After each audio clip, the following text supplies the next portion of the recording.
आराधना degree college के YouTube platform में आप सभी का स्वागत है। अपन बीए थर्ड सेमेस्टर का जो ज्योग्राफी ऑफ इंडिया है, भारत का भूगोल, उस पेपर को देख रहे थे। उसका जो टॉपिक था वो था उत्तरी पर्वतीय प्रदेश या हिमालय पर्वतीय प्रदेश। तो जो हिमालय का जो वर्गीकरण है उसको अपन देख रहे थे। तो हिमालय का जो वर्गीकरण है उसके दो आधार है। पहला जो आधार है वो भौगोलिक आधार पर इसका वर्गीकरण किया जाता है। दूसरा जो आधार है वो प्रादेशिक आधार पर है। तो अपनी जो लास्ट क्लास हुई थी उसमें अपन ने हिमालय का जो भौगोलिक वर्गीकरण है, जिसके मुख्य रूप से तीन पार्ट माने जाते हैं: वृत्त या महान हिमालय, दूसरा लघु या मध्य हिमालय, तीसरा उप या शिवालिक हिमालय। और एक इसका और है जो स्वीडन हेडन वाले ने जो ट्रांस हिमालय या पार हिमालय है उसके बारे में उसका विश्लेषण है वो किया है। तो दूसरा जो है भौगोलिक वर्गीकरण का जो भाग है वो है लघु या मध्य हिमालय। तो ये जो अपनी क्लास रहेगी वो हिमालय का जो लघु या मध्य हिमालय तथा उप या शिवालिक हिमालय, ट्रांस या जो पार हिमालय, उसके बारे में रहेगी। तो क्लास को अपन कंटिन्यू करते हैं। तो देखिए, हिमालय का जो भौगोलिक वर्गीकरण का जो दूसरा जो भाग आता है उसको अपन बोलते हैं लघु या मध्य हिमालय। इस हिमालय का जो विस्तार है वो वृत्त,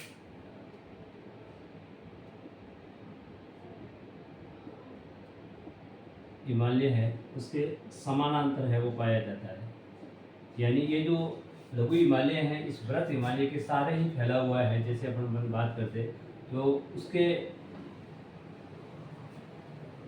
जो वृत्त हिमालय है ये वाला पार्ट है, इसके जस्ट दक्षिण की ओर उसके समानांतर रूप में ये जो फैला हुआ भाग है ये वाला, तो इसको अपन बोलते हैं लघु या मध्य हिमालय। अपन यूँ कह सकते हैं कि वृत्त या मान हिमालय तथा उप या जो शिवालिक हिमालय, इसके बीच में जो फैला हुआ भाग है हिमालय का, उसको अपन बोलते हैं लघु या मध्य हिमालय।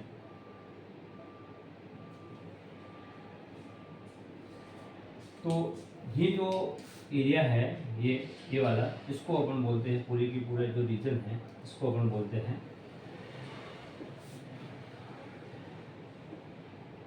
वृत्त हिमालय, जो हिमालय का सबसे ऊंचा भाग। इसके बाद जो दूसरे नंबर का है ये वाला जो पार्ट है इसको अपन बोलते हैं लघु या मध्य हिमालय। तो देखिए, तो वृत्त हिमालय या जो मान हिमालय उसके दक्षिण में उसके जो समानांतर रूप से जो फैला हुआ हिमालय का भाग है वही लघु या मध्य हिमालय कहलाते हैं। अब देखिए, इसकी अगर अपन चौड़ाई की बात करें तो इसकी जो चौड़ाई है वो अलग अलग देखने को मिलती है। सामान्य रूप से ऐसा देखा जाता है कि 80 किलोमीटर से लगाकर 100 किलोमीटर है इसका जो है वो चौड़ाई है वो पाई जाती है। यानी हिमालय का जो मध्य हिमालय वाला जो भाग है वो औसत रूप से अगर अपन देखते हैं तो लगभग 80 से लगाकर 100 किलोमीटर है वो इसकी चौड़ाई वो देखने को अपन मिलती है। लेकिन ये सब जगह एक जैसी नहीं है, ये अलग अलग जगहों में। औसत रूप से अगर देखा जाएगा तो अधिकतम जो है वो 100 किलोमीटर के बीच में जो पाया जाता है, जो वृत्त हिमालय उसके दक्षिण की ओर है। दूसरी बात है कि इसकी अगर अपन औसत ऊंचाई की बात करें, हाइट की, तो लगभग इसकी जो हाइट मानी जाती है वो 1800 से लगाकर 3000 मीटर है। यानी औसत रूप से जो हिमालय का ये जो पार्ट है लघु हिमालय वो लगभग 1800 लगाकर 3000 मीटर के आसपास पाया है वो जाता है। और अधिकतम अगर इसके ऊंचाई वाले भाग की बात की जाएगी इसकी, तो वो लगभग है वो 4500 मीटर है वो देखने को मिलता है। तो औसत है वो 1800 से लगाकर 3000 मीटर है, और अधिकतम जो इसकी छोटी की ऊंचाई है वो लगभग 4500 मीटर के आसपास देखने को है वो मिलती है। इसके अलावा यहाँ की सबसे बड़ी विशेषता है कि यहाँ की अधिकांश जो नदियाँ हैं वो लगभग 1000 मीटर गहराई की ओर बहती है। यानी इस क्षेत्र के अंदर जो बहने वाली नदियाँ हैं उसकी जो गहराई है वो लगभग 1000 मीटर है।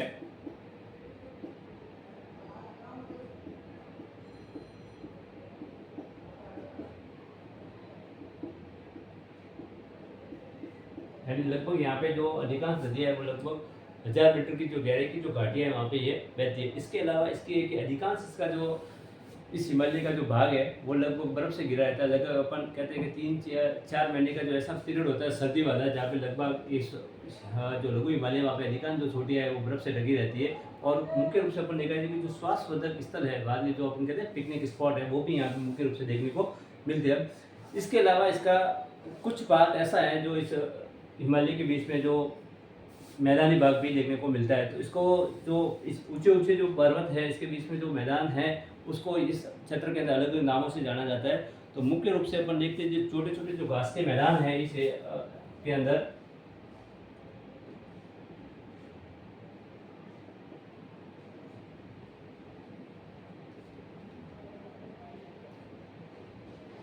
उसको मर्ग बोला जाता है। क्या बोला जाता है? मर्ग। यानी जहाँ इस लघु हिमालय के अंदर जो छोटे छोटे घास के मैदान है उसको स्थानीय रूप से क्या बोलते हैं? मर्ग। जैसे अपन बोलते हैं सोनमर्ग,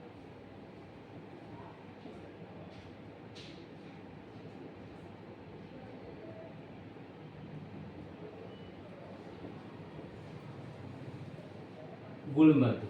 तो ये मुख्य रूप से ये हैं वो घास के मैदान पाए जाते हैं इस क्षेत्र के अंदर।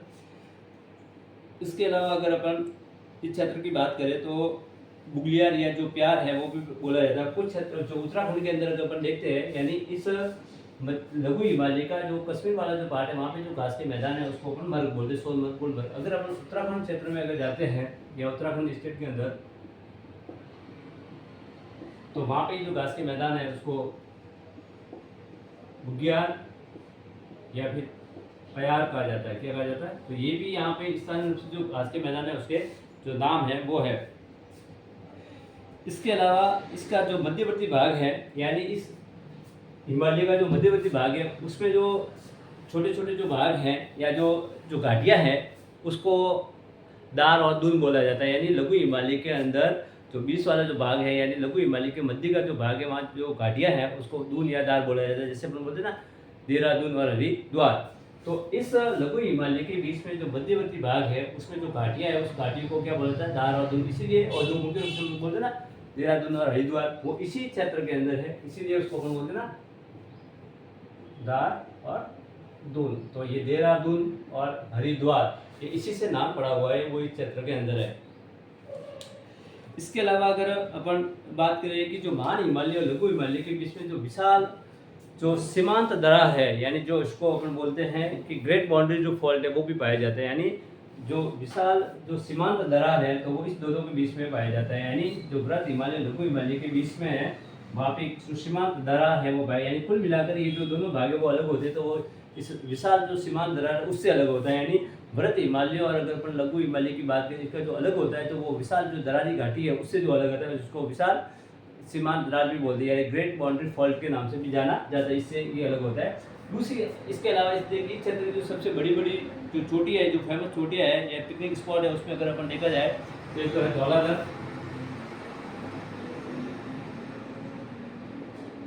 धौलाधर, इसके अलावा पीर पंजाल कश्मीर में, और इसके अलावा अपन देखते हैं महाभारत,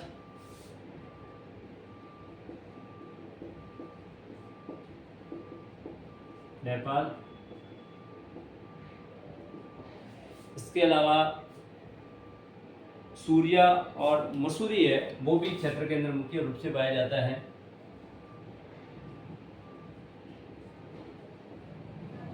मसूरी, नैनीताल वगैरह वो। इसके अलावा जो स्वास्थ्यवर्धक स्थलों में भी बात की जाएगी तो अपने कहते हैं रानी खेत है, अल्मोड़ा है, शिमला है, नैनीताल वगैरह ये जो अच्छे जो अपने पिकनिक स्पॉट है वो भी क्षेत्र के अंदर देखने को मिलते हैं। वो किस के पर्यटक स्थल माने जाते हैं? मुख्य रूप से लघु या मध्य हिमालय का। मुख्य रूप से अपन देखा जाए कि ये जो अपने अभी जो पढ़ा है वो जो लघु या मध्य हिमालय इसकी मुख्य रूप से जो विशेषता है उसके अंदर शामिल किया जाता है। इसका जो विस्तार है वो किस तरह से फैला हुआ इस चीज़ों को अपन देखा जाए। उसके बाद दूसरा जो तीसरा भाग आता है भौगोलिक वर्गीकरण वो आता है उप या शिवालिक। जो अपन कहते हैं ना हिमालय का सबसे बाद में बना हुआ भाग है और जो सबसे कम ऊंचा है वो उप या शिवालिक हिमालय है। ये इस लघु या मध्य हिमालय उसके दक्षिण की ओर जो हिमालय का भाग फैला हुआ उसको अपन उप या शिवालिक हिमालय बोलते हैं। तो उसको अभी अपन देखेंगे।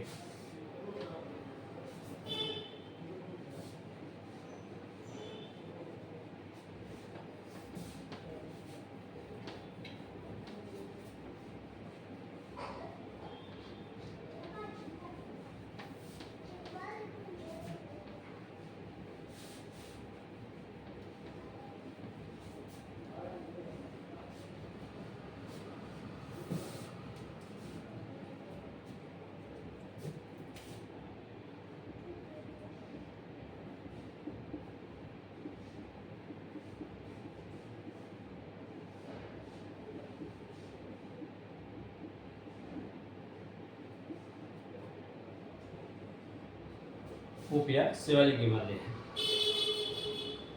अगर अपन देखा जाएगा कि ये जो दोनों श्रेणियां हैं, यानी जो वृत्त हिमालय है और लघु हिमालय, इसके दक्षिण की ओर जो फैला हुआ हिमालय का भाग है उसी को उप या शिवालिक हिमालय के नाम से जाना जाता है। कुछ लोग इसको सबसे लास्ट में बने होने के कारण इसको बाह्य हिमालय के नाम से भी जानते हैं, या बोलते हैं आउटर हिमालय। तो हिमालय का सबसे लास्ट वाला भाग है जो सबसे बाद में बना हुआ है। इसके अलावा अगर इस श्रेणी की अगर अपन बात करें, यानी ये जो भाग है हिमालय का तीसरा, वो तो पोतवार बेसिन है। पोतवार बेसिन से लगाकर पोतवार बेसिन के दक्षिण से लगाकर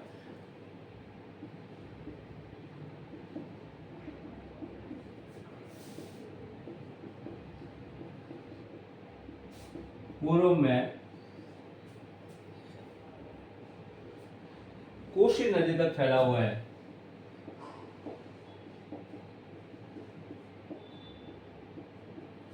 यानी अपन ये बात करें कि इस जो उप या शिवालिक हिमालय, इसका जो विस्तार पाया जाता है वो पोतवार बेसिन पाकिस्तान से की अगर अपन बात करें तो पोतवार बेसिन से लगाकर दक्षिण से, पोतवार बेसिन के दक्षिण से लगाकर पूर्व में जो कोसी नदी है, उस कोसी नदी तक का पूरा जो विस्तार है वो उप या शिवालिक हिमालय के नाम से, ये हिमालय के सबसे कम ऊंचाई वाला जो भाग माना जाता है वो भी उप या शिवालिक हिमालय है, वो माना जाता है।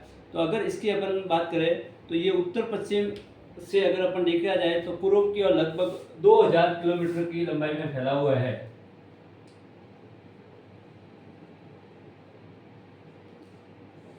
यानी अगर अपन इसके पूर्व और पश्चिम की बात की जाए, यानी पूर्व से लगाकर पश्चिम या पश्चिम से लगाकर पूर्व किया, तो लगभग ये 2000 किलोमीटर की लंबाई की ओर फैला हुआ है।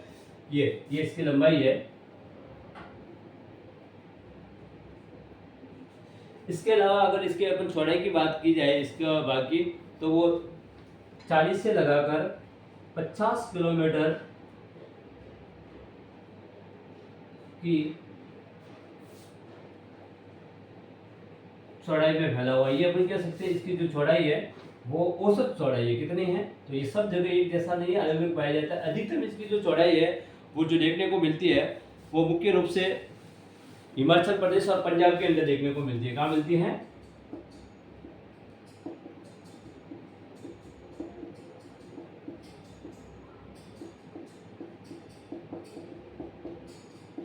तो हिमाचल प्रदेश और जो पंजाब है, इस राज्य के अंदर ये जो उप या शिवालिक हिमालय, इसकी जो चौड़ाई है वो अधिकतम कितनी देखने को मिलती है? 50 किलोमीटर। लेकिन अगर अपन जैसे जैसे पूर्व की ओर बढ़ते तो इसकी हाइट कम होती जाती है। और अगर अपन अरुणाचल प्रदेश की बात करें, किसकी बात करें?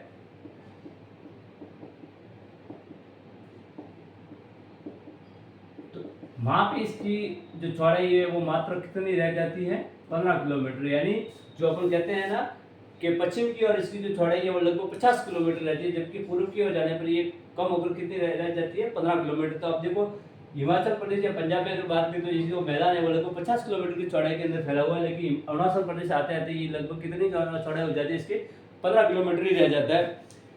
इसके अलावा अगर इस श्रेणी की अगर औसत ऊंचाई की बात की जाएगी, क्योंकि हिमालय का सबसे कम ऊंचाई वाला भाग है वही है, और औसत रूप से इसकी जो ऊंचाई है उप या शिवालिक हिमालय की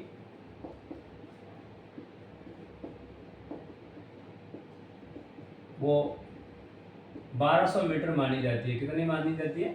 1200 मीटर के आसपास है। तो अपन देखो जो वृत्त हिमालय या मान हिमालय में जो अपन कहते हैं कि 6000 मीटर या लगभग 4500 मीटर के आसपास इसका एवरेज माना जाता है, वो यहाँ पे कम या घटकर कितनी रह जाती है? सिर्फ 1200 मीटर ही रह जाती है।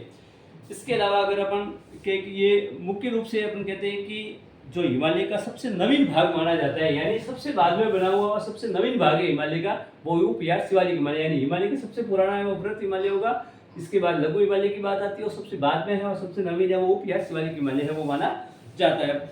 और ये ऐसा कहा जाता है कि लगभग 20 लाख से 2 करोड़ वर्ष पूर्व है ये इस जो भाग है हिमालय का उसका निर्माण है वो माना जाता है। इसके अलावा इसका के जो अलग अलग भाग हैं, यानी जहाँ ये अलग अलग क्षेत्रों में फैला हुआ है, तो जैसे उत्तर प्रदेश की वगैरह अपन बात करेंगे तो इसके अंदर इस स्थानीय रूप से इसके अलग अलग जो नाम है वो नाम से जाना जाता है। जैसे अगर अपन बात करें गोरखपुर के पास में उत्तर प्रदेश के अंदर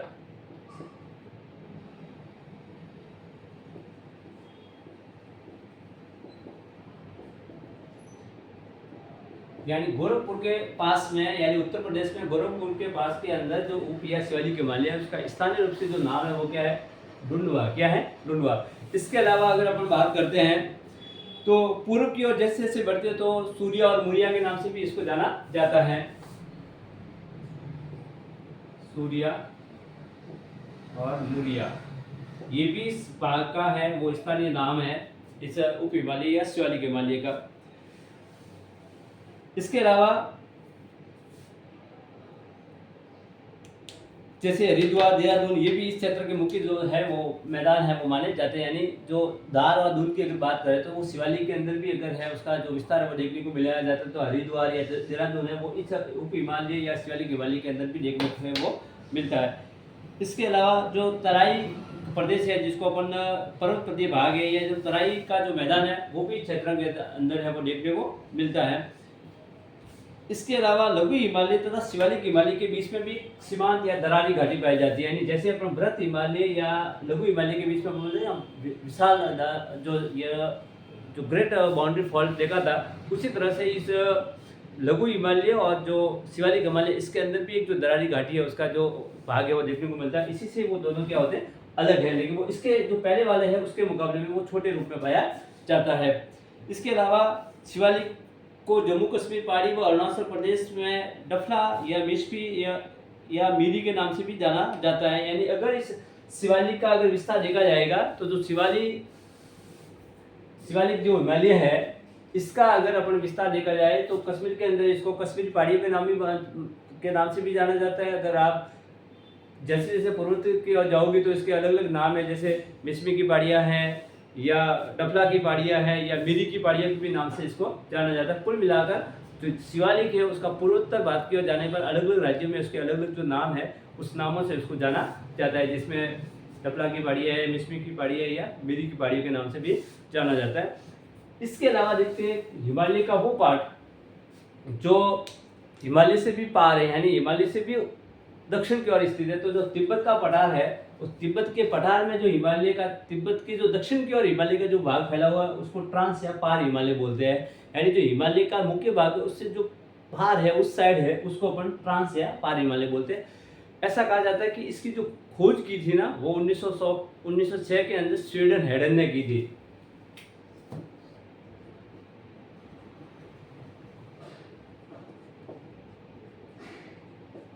स्वीडन हेडन ने की थी 1906 में। तो ये क्या है कि हिमालय का वो पार्ट है जिसमें अधिकांश जो चोटियां हैं वो काफ़ी ज़्यादा हाइट लिए हुए हैं। जैसे अपन बात करें कि काराकोरम पर्वतमाला है या काराकोरम पर्वत श्रेणी है, जास्कर पर्वत श्रेणी है, तो उसी तरह से जो हिमालय का ये जो भाग है उसमें भी बहुत ऊंची ऊंची चोटियां मिलती है। मुख्य रूप से इसके अंदर जो चोटी देखने को मिलती है, और ऐसा भी कहा जाता है कि जो उसकी काराकोरम जो श्रेणी है वो आज भी विवादास्पद है, वो कैसे बनी है। लेकिन स्वीडन हेडन ने एक लाइन बोली है इस काराकोरम के बारे में कि इस पर्वत को अपन उस एशिया की रीढ़ की हड्डी भी कहा जाता है। यानी जो उस एशिया की रीढ़ की हड्डी है वो इस काराकोरम, और जो काराकोरम और जो जास्कस पर्वत श्रेणियां हैं वो ट्रांस या पार हिमालय की ही मानी जाती है। अगर इसकी लंबाई और चौड़ाई की अगर बात करें ट्रांस या पार हिमालय की, तो ऐसा कहा जाता है कि पूर्व से पश्चिम की ओर अगर बढ़ते हैं तो मध्य भाग में तो ये जो है वो लगभग 225 किलोमीटर लंबा है। यानी इस ट्रांस या पार हिमालय की बात की जाए तो मध्य में तो ये लगभग 225 किलोमीटर। जैसे जैसे अपन पूर्व से पश्चिम की ओर जाते हैं तो इसकी जो हाइट है, जो चौड़ाई है वो कम होकर मात्र कितनी रह जाती है? 40 किलोमीटर ही रह जाती है। ये तो अब देखो बीच में इसकी चौड़ाई ज्यादा रहती है ट्रांस या पार हिमालय की। जैसे जैसे अपन किस तरफ बढ़ते हैं पूर्व से पश्चिम की ओर जाओगे तो इसकी जो चौड़ाई है वो कम रहकर कितनी रह जाती है? 40 किलोमीटर ही रह जाती है। और ऐसा कहा जाता है कि ये जो हिमालय है इसका जो निर्माण हुआ वो 7 से लगाकर 60 करोड़ वर्ष पहले माना जाता है। तो बहुत पुराना भाग है अपने इस भौगोलिक काल की दृष्टि से अगर इसको देखा जाए तो। और औसत रूप से इस क्षेत्र की जो अधिकांश जो चोटियां है उसकी जो हाइट है इस ट्रांस या पार हिमालय में वो है 5200 मीटर, लगभग 5200 मीटर। अधिकांश जो चोटियां है उसकी जो हाइट है वो देखने को मिलती है। जैसे अपन कहते हैं ना कि भारत की सबसे ऊंची चोटी है जिसको अपन बोलते हैं ना गॉडविन आइस्टीन या K2, तो वो जो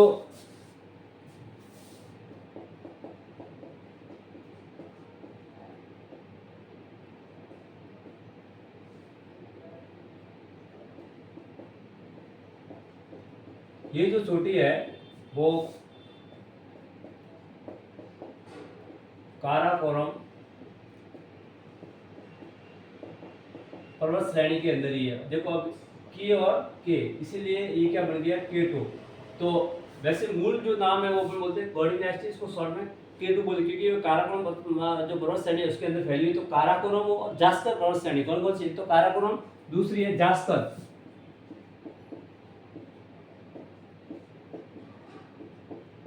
ये दोनों जो है वो किसका भाग मानी जाती है? ट्रांस या पार हिमालय के अंदर स्थित है। इसके अलावा इसमें मुख्य रूप से चोटियां हैं, ये काराकोरम तो है ही है। इसके अलावा अगर अपन देखने को मिलता है, दूसरी आती है मासल ब्रूम।